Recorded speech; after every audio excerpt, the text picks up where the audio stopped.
Hi friends, అందరు ఎలా ఉన్నారు? బాగున్నారా? అని అయితే అలా సాంబార్ చేసే విధానం చూపెడతాను చూడండి.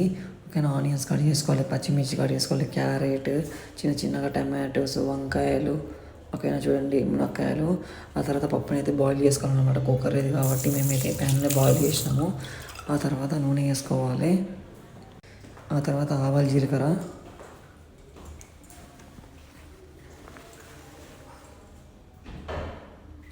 మంచిగా మరగనియాలి ఆవాలు, జీలకర్ర.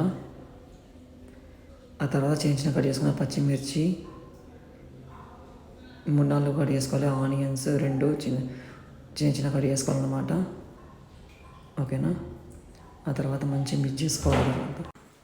తర్వాత పసుపు వేయాలి. పసుపు వేసి మంచిగా కలుపుకోవాలి చూడండి. తర్వాత మునక్కాయలు వేసుకోవాలి. మునక్కాయలు కూడా కలపాలి. ఆ తర్వాత క్యారెట్, బెండకాయలు, వంకాయలు వేసి తర్వాత తగినంత సాల్ట్ వేసుకోవాలన్నమాట. సాల్ట్ వేస్తే ఏంటంటే మంచిగా ఉడుకుతుంది అనమాట. ఓకేనా? ఆ తర్వాత క్యాప్ పెట్టేయాలి చూడండి. ఓకేనా? తర్వాత చింతపండు వేసుకోవాలి, తగినంత పులుపు తగినంత. ఓకేనా? తర్వాత పప్పు వేసుకోవాలి.